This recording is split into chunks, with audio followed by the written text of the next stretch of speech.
Howdy, folks. Happy Tuesday. I feel outnumbered here because I got two Jet fans and I'm a Bills fan. So we're all watching, Kansas City and Philadelphia in the Super Bowl and wishing our teams would be there someday. But we have Noah Fogelman here, and we're gonna talk about the Bo Horvat deal that came down yesterday. But we're gonna start with the pre-show. Go ahead, Russ.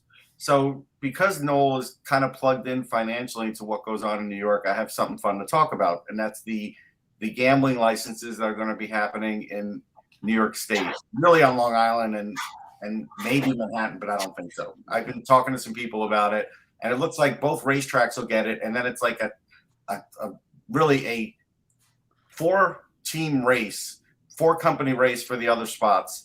Looks like the Sands just purchased the Coliseum. So the Sands, the casino company, so they're one. There's a Hunters Point spot, which I don't think has a prayer, but that's another spot. And then there's Citi Field with Stephen Cohen. And so, looking at everything, somebody asked me, and I'm like, I don't live on the island anymore, but I see it's still hard to. So are you saying Manhattan, Times Square? I know. I heard the Times Square one. It'll never happen. Right. No. But are you saying that they're going to convert Nassau Coliseum into a casino? I don't know what they're going to do. They might demolish it. I don't know what. Okay. But the basic thing is, before I let you go, no. So my basic point is, I look at all of that, and I know what happens with Nassau County, and I know what happens in the city with as far as having to deal with the landscape of that. And I think Stephen Cohen's going to get this done. I think it's going to end up being in that area rather than the others. What do you think? So there's no chance of the Islanders going back to the Coliseum. That's not going to happen anymore, right? Zero. Okay, all right. Never. That finally takes away that narrative. Right. Okay. They finally cut the umbilical. Finally. Yeah. Well, I mean, okay. I'll agree with this. I think that when I heard the Times Square pitch, I thought it was asinine because come on. I mean, are you really going to go down that road? Now, I mean, if you're talking about an additional build on the Citi Field grounds, like in the park, like a parking lot or something like that, and Stephen Cohen's got money to burn, so he could do that. And he won't even do it himself. And this started another rumor, Noel. Yesterday, I was asked, is Stephen Cohen buying the Islanders because he was at the game and he had the fisherman's jerseys? And I'm like, no, he's not. But does Stephen Cohen want to partner with the Islanders on this project? Probably does. Absolutely. Yeah, absolutely. And rich people like to hang out with rich people. Yes. So it's always photo ops and stuff like that. So, he's in a fisherman jersey. Everyone runs with it. I know. It's like, I couldn't believe it. I'm like, why would you think that? People are thinking it. So he's not going to buy the Islanders. No. I do think he's going to get the casino. Now, it'll be interesting to see where the soccer stadium falls because Stephen Cohen's trying to get that too. So wait, are we talking about not NYCFC? We're talking about because they're playing at Yankee Stadium, right? Yeah, that's temporary, Mike. Right. Yeah, and Citi Field. Sometimes you have no idea where they're playing. It's kind of like what the hockey schedule on, playoff schedule. Kind of like what this show is like. Right. You have no idea when it's 1 o'clock, 2 o'clock, noon. You end up at the wrong stadium. Like, oh crap, I got to go to Citi Field. Yeah. Vice versa. Yeah. Yeah. So they're looking to get their own, Mike, and I think, look, there's a lot of space in that Citi Field area between like the Hall of Science, all those, places that could get knocked down behind Citi Field, all the chop shops and whatever. They're a little better than chop shops now. I didn't want to necessarily say that, but they used to be worse. But they're still, they're little bad garages and stuff. All of that can get knocked out, and there's a lot of space for things, and there's good mass transit already built into that area. See, Russ, the thing is, it makes perfect sense, but like in Buffalo, it made perfect sense to knock down these dilapidated, abandoned housing projects from the 50s and 60s that are down near KeyBank Center, to level that to build a new downtown football stadium. But instead, they would have had to pay infrastructure to expand the rapid transit, to move the highway, to do this and that, which would have cost $1 billion. And instead they're building it for $1 billion less in the parking lot of the existing stadium, where it's going to get blizzard time. It's so dumb. It's like, I just want to point out how dumb this is. So we all witnessed, and I'm not doing this to get at you, No, I know. but we witnessed the Bills losing in the snow. If the Bills had won in the snow, like they had gotten a shutout, I'd be like, all right, you know what? Maybe getting a dome is stupid because they would have the edge. But since he played better than they did in the snow, there's no reason to have snow in a football game anymore. This is the thing, Noel. The Bills can't build a dome stadium in Orchard Park, this new stadium, one for the cost because they're getting a lot of money from the state, but the other thing is with all the snow that what the snow belt gets, you're risking a dome collapse. You could have Yeah. So what they're doing is they're building it's sort of like Texas Stadium used to be, with a small hole in the middle of it to cover the fans and supposedly limit the wind. But you know as well as I do when no snow is going to fall in the middle, right? Oh, no. Of course not. It's only going to happen on the place where they're going to slip and fall. You know, it's like, so the 50-yard line will be flooded. The 50-yard line, like, come on, we're in the 21st century. You're basically telling me they don't have an automatic snow removal device for a dome roof? I'm sure they do. Yeah. And people forget how small Orchard Park is. You know, it's tiny. There's really no room to build a stadium there right now. No. What they're going to do, there's a massive parking lot there that they own. So they're going to right across the street, basically, like where I think it's Erie Community College South. There's a monster parking lot, and then I'm assuming they're just going to level the existing stadium. And you say that's right in the snow belt line, the heavy snow. It's the worst, Russ. In the late 60s, when they were supposed to build this stadium, they were supposed to build it basically 5 minutes away from my house in Cheektowaga. They decided not to because the land was cheaper in Orchard Park. Gee, I wonder why. So you got an owner who was richer than the last owner, and he's still just as cheap. Yeah. Well, yeah. I mean, that's what we're looking at here. Yes. Well, please. Basically, why spend your money when you can get you can pay the state or use the state's money? Exactly. Oh boy. One last thing though. I live in New Jersey. I did see there was a great hue and cry, Russ, when the Empire State Building lit it in green and white colors for the Eagles, and then red and white colors for the Kansas City Chiefs. And it came out the following day that the Empire State Building had a contract with the NFL. Of course, we knew that after. But it's like, I mean, okay, I get it. It's New York. It's not like, it's not.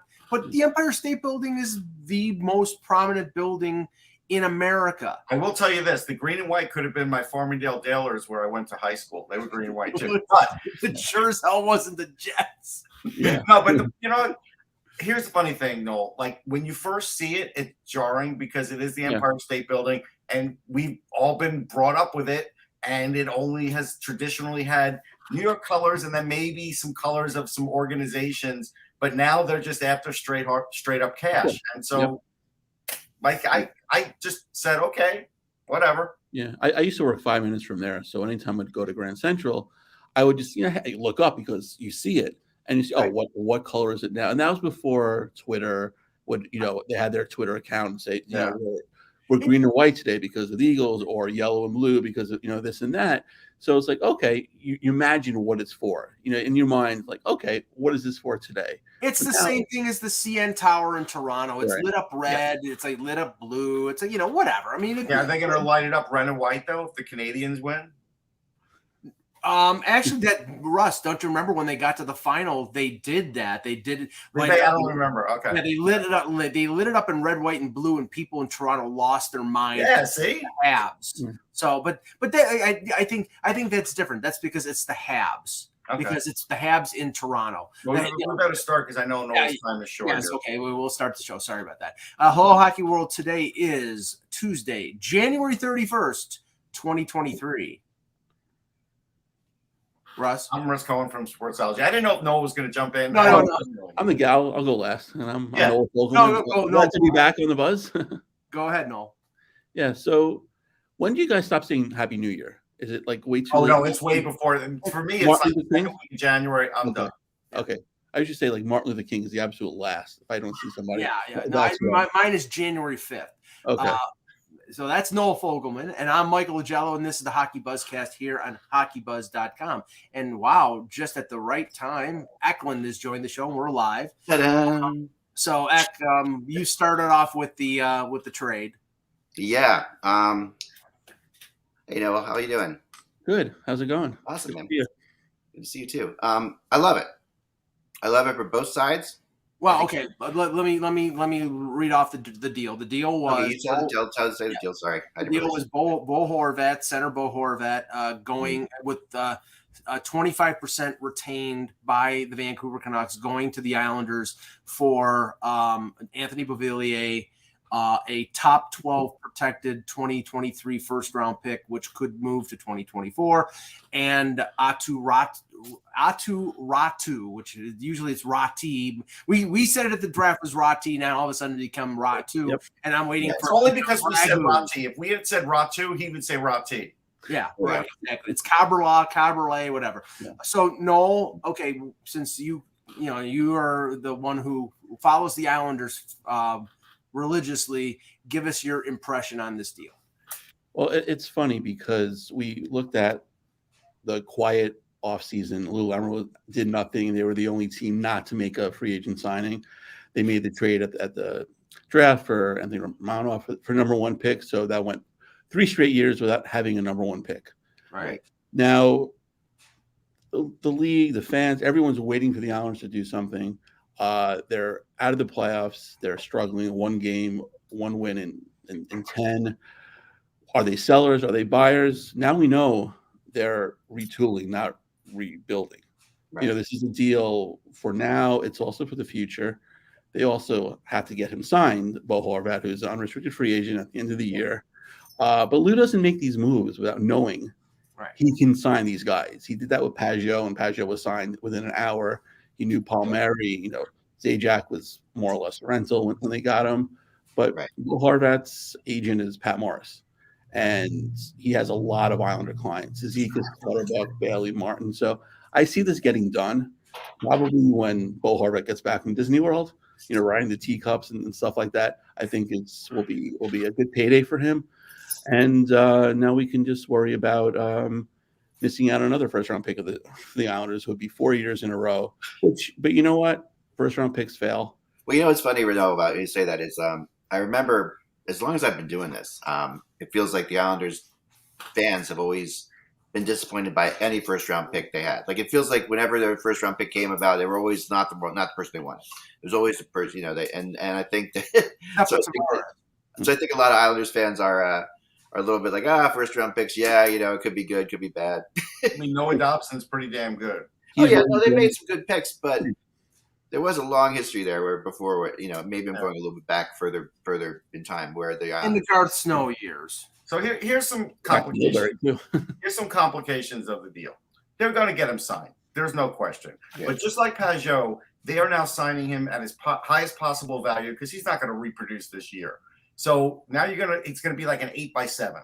It's going to be like an 8x7, and you're going to be further capped out in the future by getting him. Now you're better talent-wise, but you're also going to have to hope he can play number one center. He's never been a number one center. Now all of a sudden you're going to throw him in there. Maybe he'll succeed like Zibanejad because he's been good defensively and been good on faceoffs.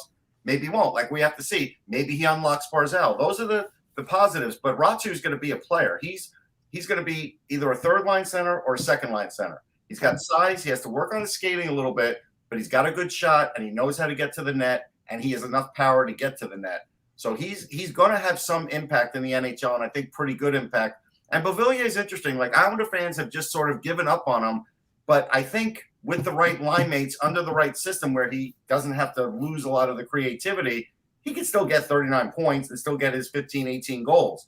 So he's a nice throw-in, but the Islanders lose that speed. So now what I see with the Islanders is they have a chance to playoffs, obviously, but now their bottom 6 is really less than their top. Like the top 6 is almost all the eggs in the basket, so to speak. And that's the goaltending's there. That's there. There's good defense, but you have to hope that the Penguins and the Capitals both fold, and the Penguins have games in hand and they're 5 points up. Like that's a lot of hoping for this year. Now for the future, and Horvat's a good player to have. And Buffalo, because Buffalo is ahead of them. and has 3 games in hand. Yeah. Go ahead, no. I'm saying with the Islanders, their top 9 forwards are really interchangeable. Yes. And they gave Beauvillier a chance on the top line recently before the trade. Played him with Barzal. Nothing. I mean, he can't finish anymore. And he scored 20 goals once, and that was in the Doug Weight, Wild West. Open. Basically, everyone scored. Yeah. He would go on these, month-long spells of just not doing anything. Yeah. And that's also defense too. And he's a pretty good defensive player when he's not scoring and he's taking dumb penalties, being out of position. There's really no use for him.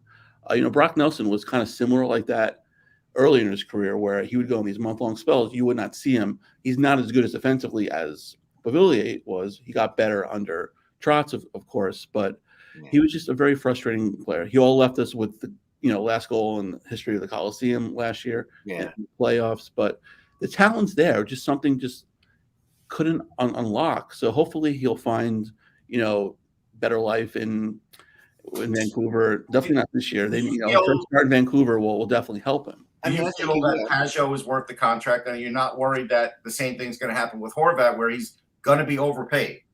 No, they're two totally different players. Great.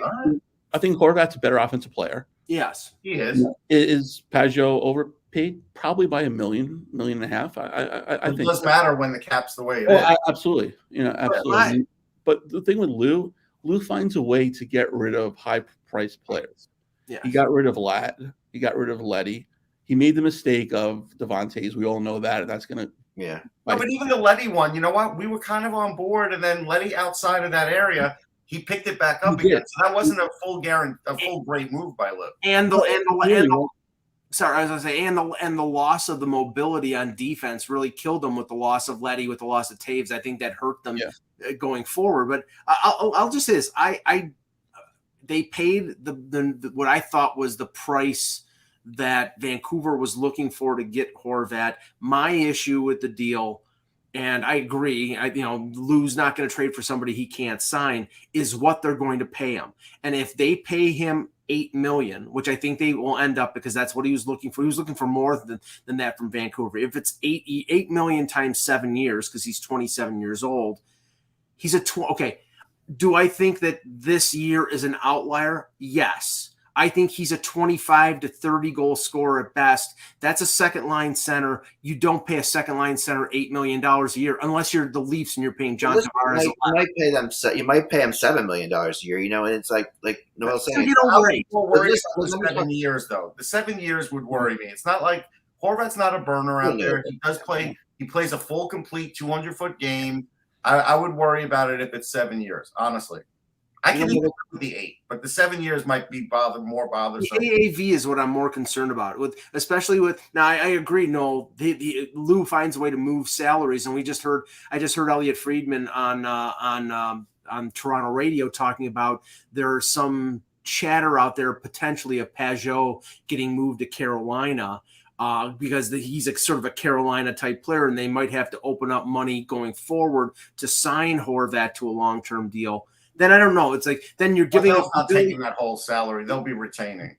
That wouldn't happen now. The Islanders would be retaining. That would be an off-season move. I don't think so. I don't think they would have to, Russ. Oh, I think they would. I don't think Carolina would take him at full price. Yes, they have the Pacioretty money on LTIR. So I know. This thing on. Go ahead. I keep trying to talk. Go. No, I just listen. I mean, I don't think a Pajot move would be in the. I've heard about the Pajot rumor as well, but I don't think it would be during the season this year. It would be an off-season move. He's not going to do that right now. He's gearing up for now. Like he is gearing up. This is a move to gear up for right now. It's my dog. Sorry, making crazy noises. He's gearing up for right now, and he's looking at this like even he won't let me speak. Sorry. Hey, come on.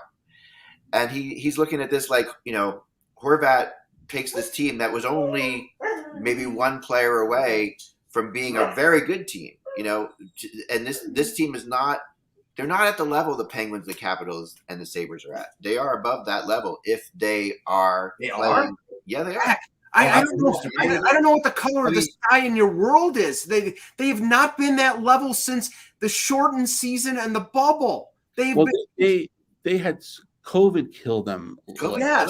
Last year, you take out the first half of the season. Yeah. We talked about how many times have I had to say the second half of the season they were the best team in the Eastern We Conference. battled back, and this year they had injuries again. Their best defensive defenseman, Adam Pelech, was out. Yeah. And even look at Palmieri. I mean, that line now is their best line, Lee Nelson and Palmieri. They're doing all the scoring right now. I mean, Wallstrom looks like he's going to be out for the year.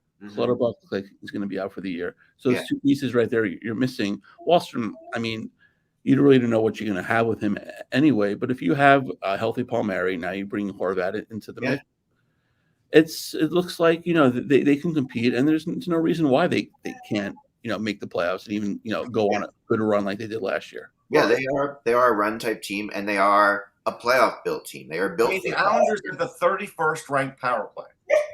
Right, and that's why this trade happened. Well, okay, Horvat has 11 power play goals, right, which helps. The Islanders as a team has 23. Right. Okay, but again, that's terrible. I mean, so you're bringing in a player who's going to help them on Noah Dobson's still out. Right, but part of the reason Horvat has 11 power play goals is because of Quinn Hughes. He doesn't have a Quinn Hughes. No, I mean, he'll help it, but what's he going to get it to? 20th? Well, that might be the difference between them making the playoffs and missing the playoffs. But I don't even know if it'll go that high, but that's the highest I can see. No, I give them a chance to make the playoffs based on one guy.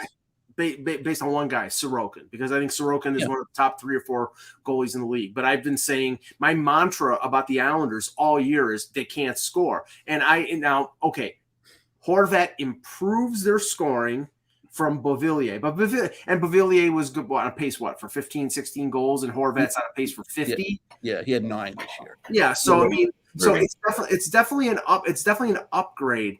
But is it enough of an upgrade to beat out Pittsburgh or Washington or Buffalo, who now I think they see the Islanders making this move, and you cannot underestimate the fact that these teams are going to counter what the Islanders do. Yeah, like I said, what if Washington goes out tomorrow and gets Klingberg because they're like, we don't know what's happening with Carlson. We're going to go get Klingberg. Yeah, I mean, it's going to be an uphill battle. I mean, they're all these teams are going to. There's 5 teams within 4 points there, and there's 8. There's actually 9 teams within 8 points or whatever it is. It's crazy. I mean, the whole thing is still tight, and there's still a lot of season left. And that's good news for us, because we'll be talking about trades and trade rumors going till March the 3rd. Yeah, the red battle in the East is in the wild card. It's not in the upper part of it, right? So, with the exception of teams maybe knowing who they're going to play and tuning up for that team, like we talked about, Toronto could tune up for Tampa, and Boston's going to add players because they want to make a cup run. So I mean, the real thing is someone with this wild card prize is going to be against Boston or Carolina. It's not going to be like it's as much as you want to make the playoffs. It's going to be tough. And I think when you look at the other teams like that, when you look at all the teams that could play Boston, I think the Islanders have the best shot at taking them out.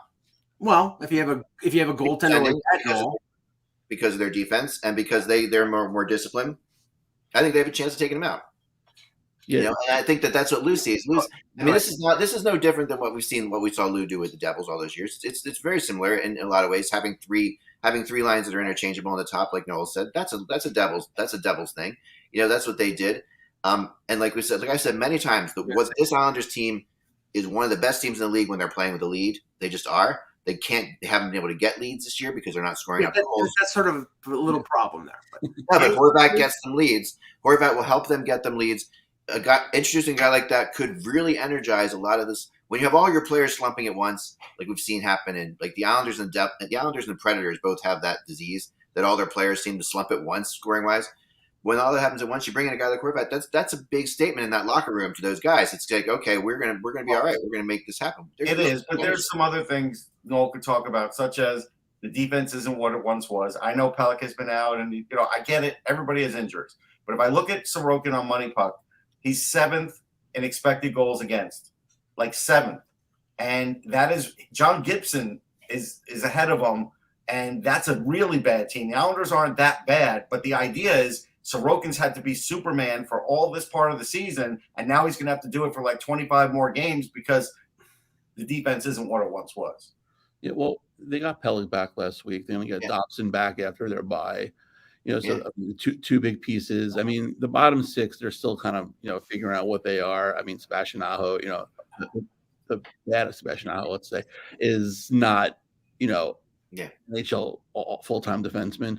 Mayfield's very frustrating, and then they have Brian Pulak, who was drafted as a offensive forward, defenseman, sorry, and it's kind of molded into more of a defensive defenseman, which I mean, some in regard that I think he's just conformed to the Islanders. I think if you put him on a team like Seattle and you say shoot the puck and be at the point, he'll turn into that other guy again. Well, you're absolutely right, and that's the biggest and most frustrating thing is he's not even on their power play most right, of which is I know, and he has a tremendous shot. I know. Right. I was shocked that that big shot was not on the power play. Let him rip, get a big bodies in front, and good things happen. Yeah, Anders Lee in the crease. What are you doing? Yeah, exactly. Yeah, it almost feels like they don't have him on the power play because he just logged so many minutes already. It feels like to me that they're already they're saying it's like in an Adrian Aucoin situation because that guy had a big shot, but they were playing him 35 minutes. Right. Yeah, so they require so give him a little bit of a break. They pull him out, but I mean the thing is that we keep forgetting about the Islanders is that they are a different team when they're playing with the lead, and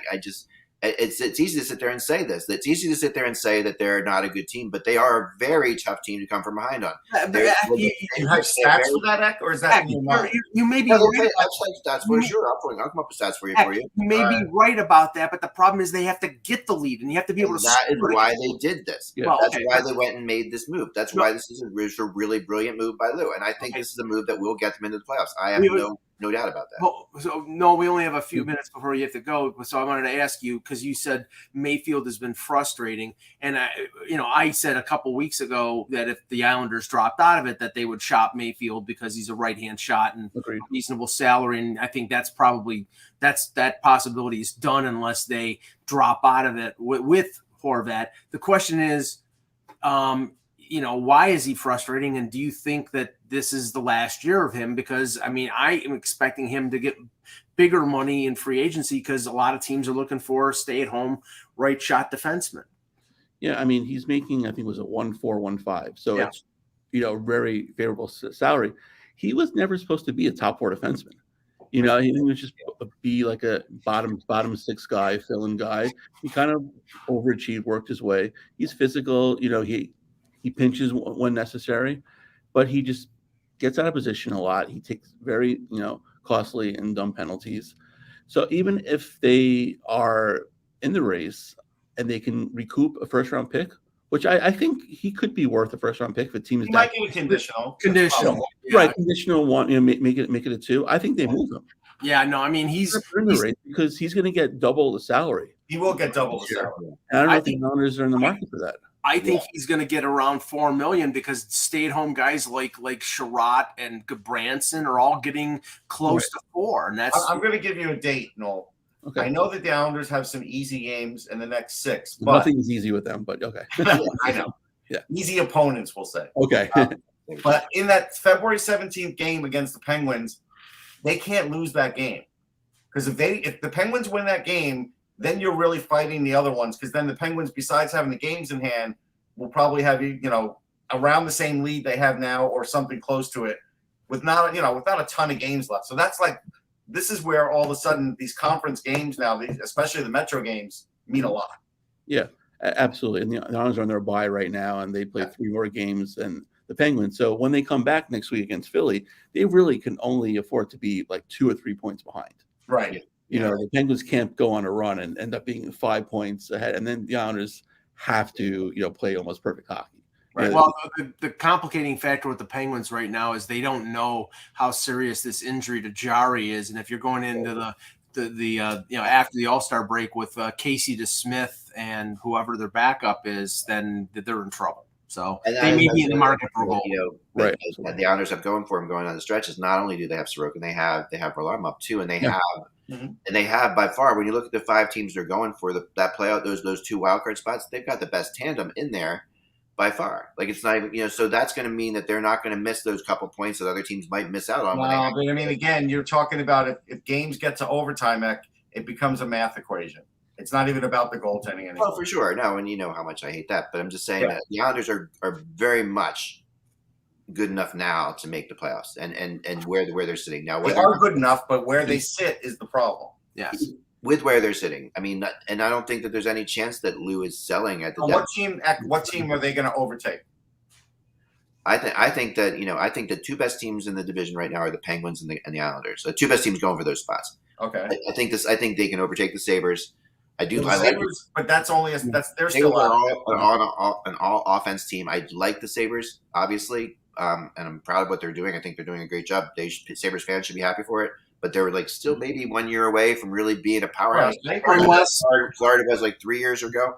Unless Kevin Adams gets the approval from ownership to go to trade, they want to stay in the playoff race, give their young players the experience of fighting for a playoff spot, and that might mean they have the most cap space at the deadline. They might add to be competitive, and they might, but they're kind of a chemistry team, and adding to them right now, I don't know would be the smartest thing. I think the Islanders will overtake the Sabres and the Capitals. I would just continue to build them like they're building them now.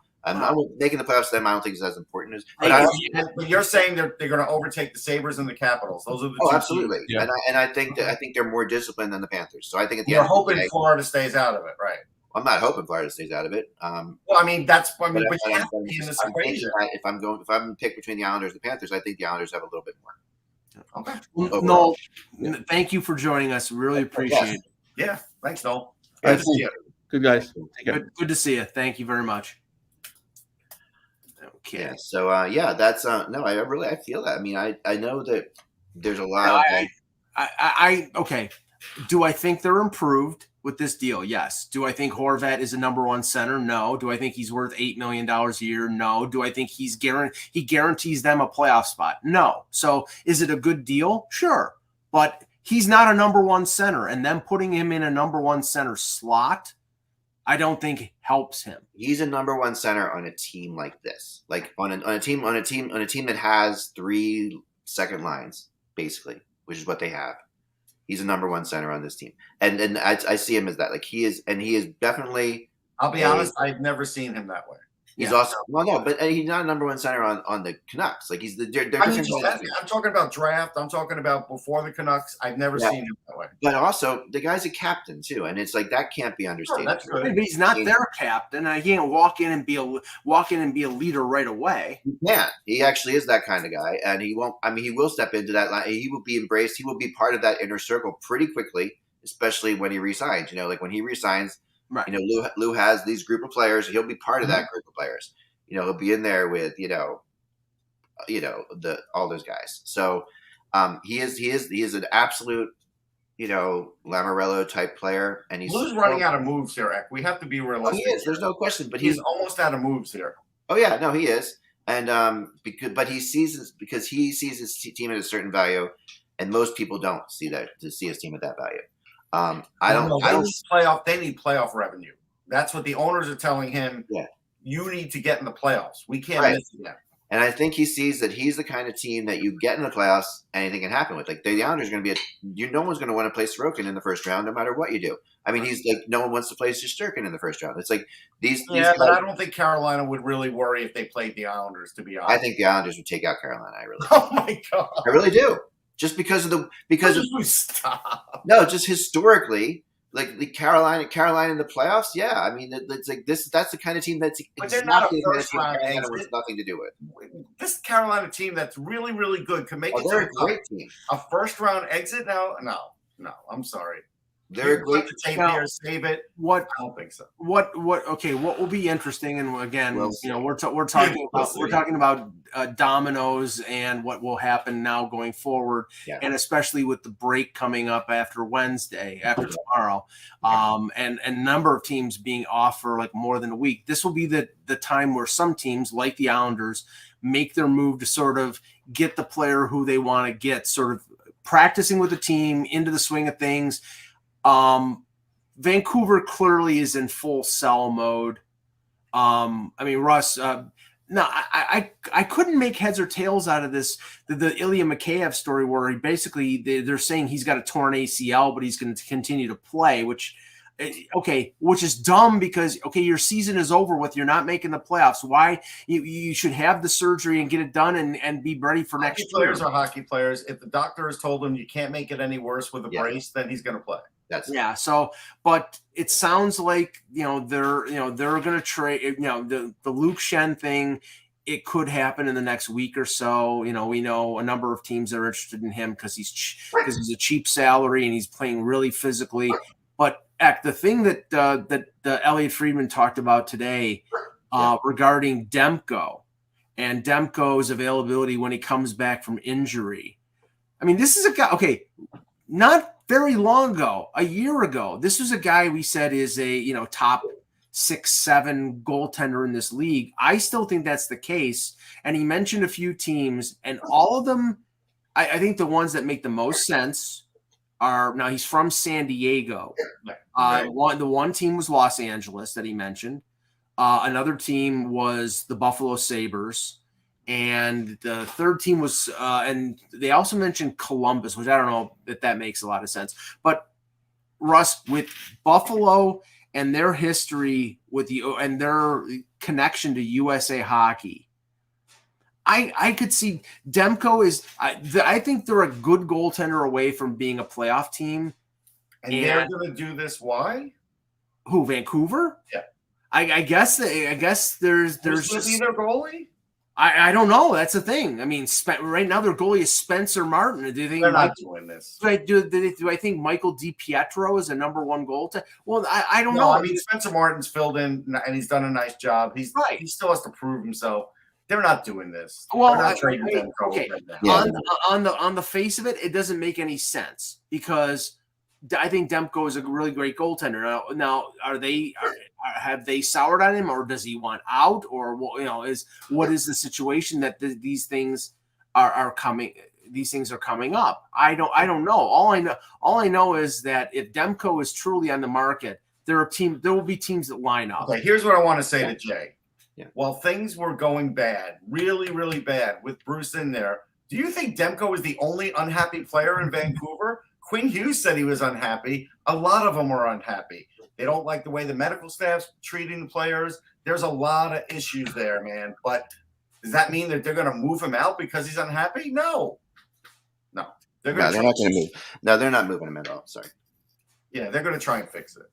Yeah, they are. They're going to. Because again, there's so many things going on there that they have to first figure all that out before they start moving out players like that. Sorry, but DiPietro was traded to Boston. I forgot. And I think, but that's fine. And I think Rutherford knows that as a goalie. Like, he knows. Okay, according to Northern in the chat, he says they're high on. Now, okay, they may be high on this guy, but Demko's in the league right now. He's making $5 million, which is not very expensive for a good goaltender. I mean, is this a Mackenzie Blackwood situation where they've lost confidence in his ability to stay healthy? I don't think so. I mean, all I can tell you is this. Yeah. Bruce came on the Sirius broadcast in the summer, and he said he felt like Demko was a top 5 goalie in the league. He didn't have a great start, but he also got hurt. If they're going to trade him after 1 year like that, then they deserve everything they get. I can't see them doing that. Yeah, there's no way. There's no way. I mean, they won't trade him. They don't have anything else anyway. They don't have anything else. It's not like they have. Even if they love this other goalie who I don't know, it's still going to take him 2 to 3 years probably to get to the NHL. Yeah, and that's not the schedule that team's on. That team's not on that schedule. At least they think they can be back. I'm sure Todd is going to ask, why are we trading our best goalie? Well, that's the one thing that doesn't fit because we know that Francesco Aquilini would rather die than rebuild, which is stupid. I do want to stress this, Funky. This is what Bruce told me. This is not what I'm saying Demko was in the league, but I'm just telling you that's what the organization was saying. I think I will say this. I think Demko before these injuries this year was a top, say 6 or 7 goaltender in the league. 7, 8, something like that. Yeah, I mean, I'm not saying he's there are not many franchise number 1 goaltenders, and I think he's one of them because based on age, based on ability, but health is always a big question mark. That's affected Matt Murray, that's affected John Gibson. There's goaltenders out there that are really good, but if their inability to stay healthy is a factor because their ability is based on availability. So yeah. Like Tanner Pearson, we don't know what's going to happen with him. He might be done now with these medical injuries. Right. I mean, he's at least done for the year.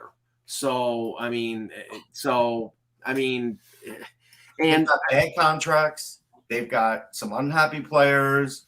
They've got a lot of stuff to work through. Rick Tocchet has to really. This is a difficult job that he has taken. I am sorry, my dogs have decided just to be nuts today, so I'm doing my best here.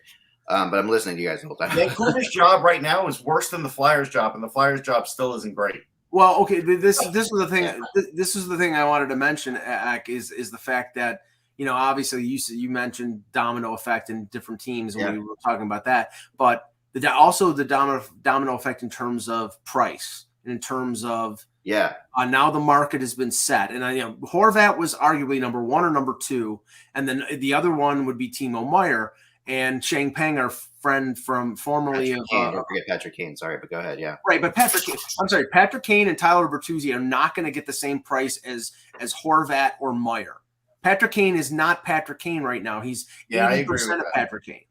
But so okay, Timo Meier at $6 million, in spite of the $10 million qualifying offer. Shang Peng, who writes for San Jose Hockey now, used to write for Hockey Buzz, said that that's what San Jose is looking for, is the same package as Horvat. And I think they'll get it, because in some instances, Meier is better than Horvat.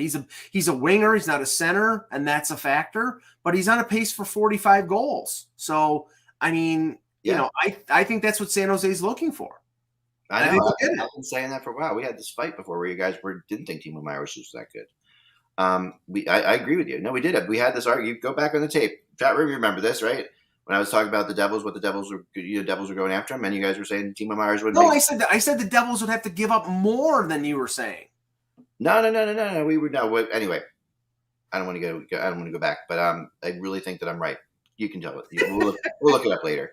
Yeah. But anyway, I don't want to fight about it. But the point is, I agree that Timo Meier is in the same is a very similar boat to Horvat. Where he's at. There's also Besser, who's signed already, so he's got a different kind of thing going on.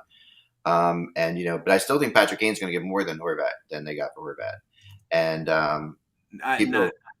people are still very much. We bet on that. That's very much. That's a 2-cookie bet. Yeah, all right, you got it, because they're still very much on the Patrick Kane and believing that Patrick Kane, what he does to a team when going into the playoffs, what he will bring to a team. If you think he's 80%, I think that he's 80% maybe right now. But if he gets into the playoffs, Patrick Kane's a different player, and he suddenly becomes a. I mean, don't get me wrong. I mean, that's the only thing. He's not healthy. He's playing injured. Right. Yeah, no, he's playing injured, but how injured is he really playing? Well, he's got 1 or 2 injuries. He's got either like a knee and something else and a hip. You keep talking about something that's going to get cleaned out after the season. Right. Right now, last year. Don't get me wrong. Yeah, and you're not just trading for him for now. You're going to trade for him. You're going to sign him. You're going to extend him. So it's going to be a team that the only team that's going to trade for him is probably a team that can't extend him, which is probably leads us back to like the Rangers. The Rangers would probably get him as a rental.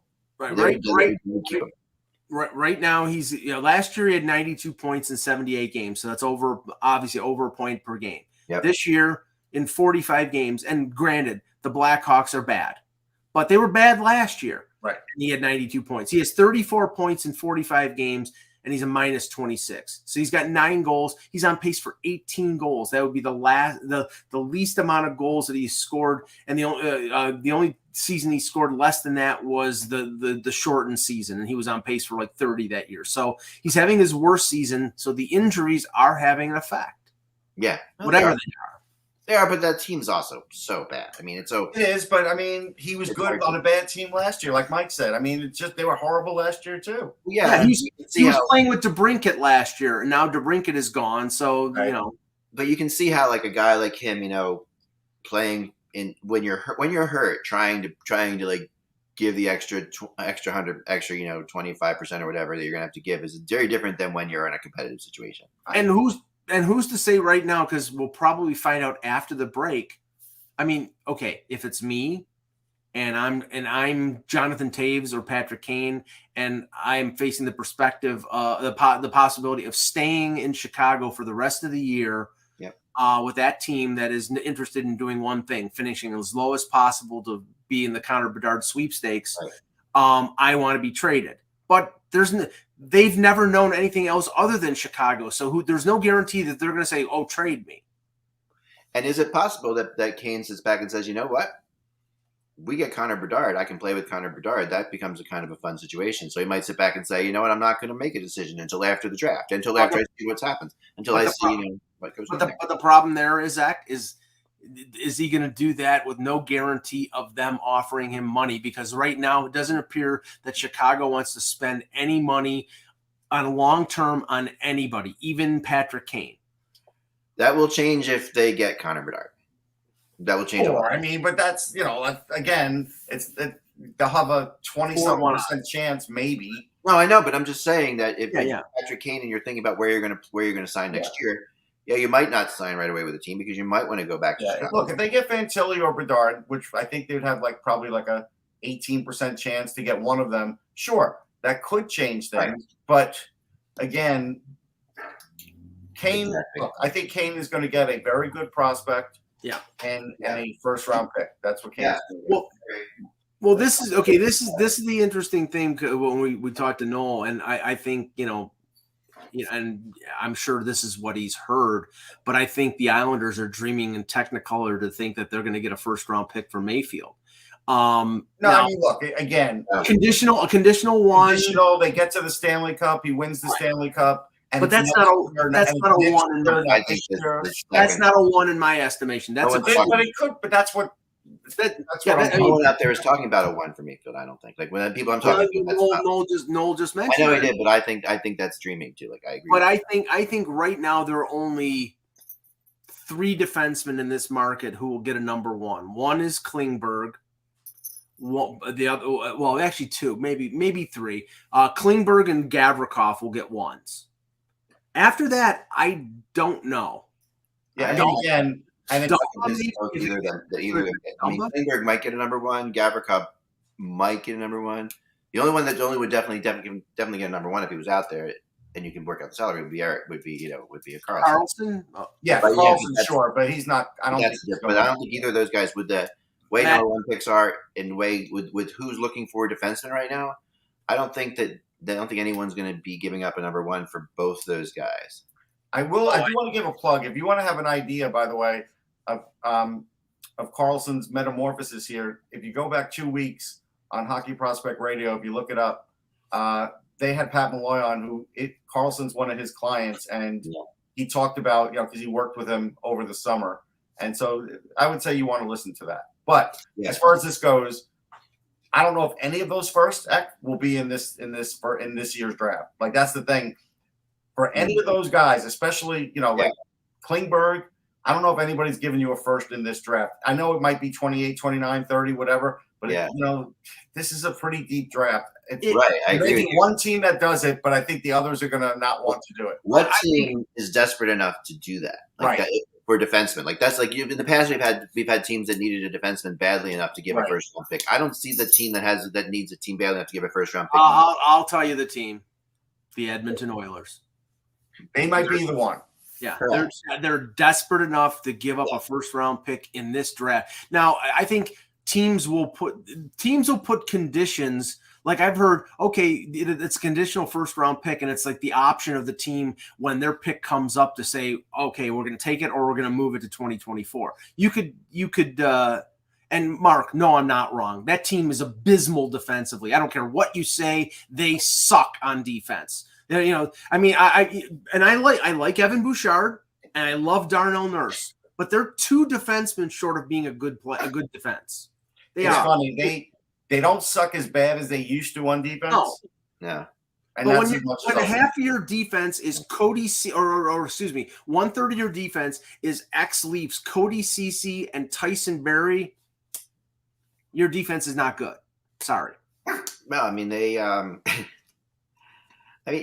not as bad as they were. And also defense is not just about defense. It's about it's team buy-in as well. But I think it's about forwards playing defensively better, and then the Oilers or forwards play better defense now than they did before. But so you've got to. I think their blue line is subpar in terms of their makeup. I mean, I think their team defense is. I agree with that. I think that's true. But I think that the other thing is, in order for them to have to give up a first round pick, there has to be more than one team out there because, like, if that's what I'm feeling like. Like I'm not feeling like to get that first round pick, there have to be a couple teams bidding on Klingberg or a couple teams bidding on Gavrikov. And I think there will be. I think don't think okay. there will be. I Well, don't think okay. there's a couple teams bidding on him. I think there's more than one team looking for a power play quarterback like Klingberg. I think, a team like Seattle, a team like Washington, as Russ was talking about, I think there are probably 3 or 4 teams that would be interested in Klingberg. Now, maybe the pick is conditional, like Russ was saying, but I think they will get a number 1. Maybe it's a 2024 one. It could be depending on where this team is in the standings. If you're low enough in the standings and you're giving up a 26th, 27th pick, I think teams will do that. I mean, hey, right now, Vancouver, the Islanders just gave up a pick that could be 13, 14, 15 in this draft. Right. How good is that pick, Russ? Oh, it's good. I mean, right now on my list, I think 13 is Kobe Barlow, and he's like, I don't know, 26 goals, maybe more already. So this is again, I could give you 3 guys at 13 that I would love for any team. So 13 is still a pretty good spot in this draft. Oh, for sure. Okay. Could Bertuzzi fetch a first-round pick? Not with the injuries. Probably. Not with the injuries. A conditional first, maybe. Yeah, probably not. I agree with that too. Condition being if he signs with that team, right?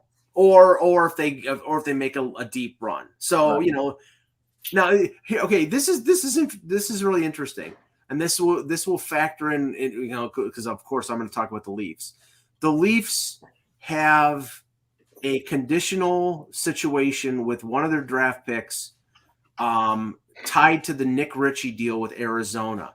Arizona has to let them know by February, I think it was February 25th, whether they're going to take the Leafs pick, the 3rd round pick next year in the 2023 draft, or they'll take a second in 2025. Like February 25th? February 25th. So a week before the deadline. Okay. So that and that may mean something to the Leafs because they could that 3rd round pick might mean something in terms of a trade. They may not trade their 1st round pick until later because they don't want to have a draft where they only have 2 picks, like in the 5th or 7th. So that's going to be a factor. Yeah, that is interesting. That you usually don't hear those kind of conditions being put in February that a pick has to be turned down. If it's determined that in February, that's usually something that happens after the season before the draft. You have to say which pick you're going to give up, that kind of thing. But now that is interesting that they did it that way. I think that there is such a high, like Russ is saying, such a high regard for this first round that I'm not surprised Lou did it. But I'm not because he was desperate. Like his team is just about out of it. Yeah, and if he doesn't do it, we know they're out of it. If he doesn't do it, right? And he feels his team. He feels his team's good enough to be a force. So for what it's worth, that's where he's at, right? So yeah, I think. But I can't think of many other teams that maybe Washington. I mean, I get that point because Washington's in a situation where people have said they went out and got Kemper. McClellan was like annoyed with his goaltending last year, so he went out and got Kemper. It's worked out for him. Ovechkin's going to only be there for so much longer, so I could see them going and get someone like Klingberg and shore up the blue line. Boy, did Kemper look ordinary, though. Was it against the Leafs I was watching it? Yeah, but you know what? He's had a pretty good season, and that's what he is. Like, he won a cup. But again, there's another team with Washington's defense was abysmal against Toronto. They got out hustled. Right. So anybody would help it. Yes. No, it would help. Also, John Carlson's not in the lineup. I mean, that's huge, obviously. I mean, that's a huge thing. And, Klingberg's not going to replace that. But and I don't know. Does Carlson come back for the playoffs? I don't know what his prognosis is. Yeah, I mean, I think we all kind of feel like the Capitals have had a pretty good season compared to where we thought they could be. Yeah. And yet, they are where they are. They're, we all think the Islanders had a bad season and they're almost equal with them, but that's where Washington is right now. I don't know. The thing with Washington right now is, and Tom Wilson didn't play against Toronto on Sunday. Wilson, I believe he's in the chat now because I believe Wilson. They're basically load managing him right now because he's coming off the ACL injury. And if that's the case, then, maybe as they get further on, they'll play him more. But he's a factor. But they're defensively, again, They've actually gotten pretty decent goaltending from Charlie Lindgren and from Kemper. It's on the blue line where they had a bunch of injuries. Orlov was out for a long time. Carlson's still out. I mean, Lindgren's been great for them. Like, yeah. So I mean, he's been really good, but their forwards don't play a lot of defense. They're not really solid defense. They're not a defensive forward bunch, so they really do need to have solid defense. And when Carlson goes out, you see the difference. Like you did see it in those games. Like I agree that I mean, even Kemper still has a .915 save percentage, so I can't drag him for that. I mean you can't, but I mean he just doesn't look like. He doesn't look like anything special whenever I watch him play. Maybe it's just me, Maybe I just pick up the wrong times to see him play. No, I mean, look, it's funny. Like last year, he was a .921 save percentage. Yeah. We all said he wasn't that great, and he gets to the Stanley Cup. He still has a muff in the Stanley Cup, but he still had some great saves to win it. Right? And he's that guy. Like that's what he is. Enough. He was enough there. And some teams, every team is different. I mean, and they all have different situations. So I was talking to somebody the other night because the big game tomorrow night, of course, is the only really game that's interesting. I think between now and is the Boston Toronto game tomorrow night, which is a really going to be a fun game. Boston has lost 3 in a row, and they have played. When you look at Boston's record, They've beaten all the teams they should beat all the time. That's what they do. Mike doesn't believe for a minute that Toronto will win, though. I was going to say, just what Toronto wants is Boston coming in after losing 3 in a row. I told you that was coming. Toronto has been bad against bad teams. Toronto is the opposite of that. Toronto is. But they lost to Tampa, and they lost to Boston. So they've lost. What would be a good scenario? Michael Jello, give us a good scenario for the Leafs to play Boston. There is no good scenario. I think the Leafs have a shot in that game. I really do. Well, okay, maybe they do. I mean, I'm just FanDuel. I mean, look at the play. Look at the. I mean, with the All-Star game coming up, Boston haven't lost. It's good. It's a bigger game to Toronto than it's to Boston. It's just one of these things. I don't know if I don't know if that's accurate. I think it's a big game for Boston simply because they've all of a sudden they want to sort of push back on the recent losing skid, and they're a prideful team, and they played their best when they played Toronto. And Toronto, they lost a heartbreaker with a minute and a half left to go in the third period in Boston. I think it was earlier in the month. So I'm going to the game. It'll be a interesting and probably exciting game. Be a highly skilled game for sure. Right. Well, no, but okay, maybe if the Leafs can dictate play, yes, it could be a highly skilled game. If it's the Bruins dictating play, it'll be physical and they'll grind the Leafs into the ice. But they didn't do that in Boston, so why would they do that in Toronto? Well, they did do that in Boston. I thought that game was pretty close. I mean, it was close until the third period. The Leafs played a bad 2 periods, played good in the third, tied the game, and then lost it with a minute and a half left to go. Yes. So I mean, it'll be a close game. Toronto's one of the best teams in the league. I'm just saying when you come up against Tampa, you come up against Boston. They've beaten each team once. They've lost to each team once. So it's a hit or miss. Yeah, I mean, all 3 of those teams have basically split with each other, on the most part. I mean, there's no one killing each other either way on that. Of those the 3 top teams in that division, So I just want to say this before we end the show. What a weird NHL schedule this week. Okay, we had 1 game yesterday, 3 games today, 2 games tomorrow, and then then we have the All-Star break, and when we come back, there are teams that are off for a week with their bye week. Yeah. That's what that's why I brought up to Sirius. I don't like this schedule. Some teams are off for 8 days. I looked at the practice schedule and you can't practice with your team until that last day. That's when you can start practicing again. On the bye week. These players don't want to have vacations in the middle of the season like this. If you're injured, sure, it's nice for 3. They should all have 4 days off, no matter what it is, when it is. Even the guys who played, give them a day off after the game. They would rather play than go away for another 4 or 5 days. Are they gonna fine all these NHL teams like they fined a certain team for flying out? And guys go back to their playing to training. It's going to go against the rules because I was reading the rules. The only thing that was unclear in the rules, and I mentioned it on Sirius, and I haven't been able to get an answer from anybody, is can you go to the team's rehab facility while you're on a bye week? Injury treatment is allowed. to continue to rehab. That's for sure. That's good. At least they didn't do away with that because NFL is really strict about certain things with that, and I didn't know how the NHL was with that. Yes, I can't imagine even the NFL wouldn't let a guy rehab though. No, they can't. Like certain players, like if you're an injured reserve, that you can't something like you can't even be in the facility. Or right.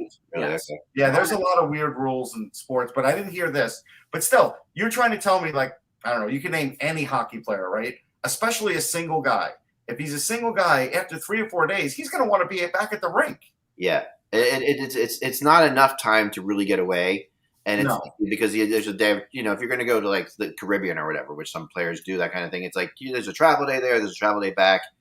You're there for like 3 or 4 days. It's like it's really not. It doesn't make any sense to me either because it just condenses the schedule. Also, because it also makes we have more back-to-back games because of it. There's a lot of things that end up happening because I don't understand it. I don't understand I don't either. And I really don't understand it coming after the All-Star break. Like I don't get that. Like I don't get if you're going to do it, like do it a month after the All-Star break, but not like now. Right. I mean, not when they already have time off. I mean, yeah, I guess for those teams like and then and then to like schedule Toronto and Boston on a Wednesday night. It's like, what are you doing? Like, it's like the whole thing of like, if you're going to just give them time off, give them the time off as it is. It just feels like that was kind of pointless. I don't know. Toronto's next game, they play tomorrow night, their last game before the break, and their next game is February 10th. So they have 9. They've had 3 days off, and now they'll have 9 more days. Yeah. And only Mitch Marner, who's in the All-Star game, will not get all that rest. But I'm assuming most of their players will probably end up going to the Caribbean or. They're not going to do the group golf trip again? They didn't do that before. No, they've done it before. Once I thought you meant this year. They didn't. You sent me a tweet. But they've done it before. Yeah. So what? I'm just asking you, Mike. There's something about that. It's not exactly a boat trip like the New York Giants. It's just something funny. That's all. Good point by the chat room though. Jakob Vrana is scoring in the minors, and at some point, Detroit's going to have to do something with it. Yeah. No, they are. They're going to figure that out. And I'm glad. Good for him. I'm glad he's doing that. I'm glad he's making his way back. But that is all the time I have for today, folks. I've got to run. And remember, without the buzz, it is just hockey. We'll be back again. Probably not tomorrow. We said right. We're not going to do tomorrow. Not tomorrow. Not tomorrow because of scheduling. But we'll be back on Thursday and Friday to get you guys ready for Mike's favorite thing of the year, the All-Star game. And we'll talk to you then. So remember, without the buzz, it's just hockey. We will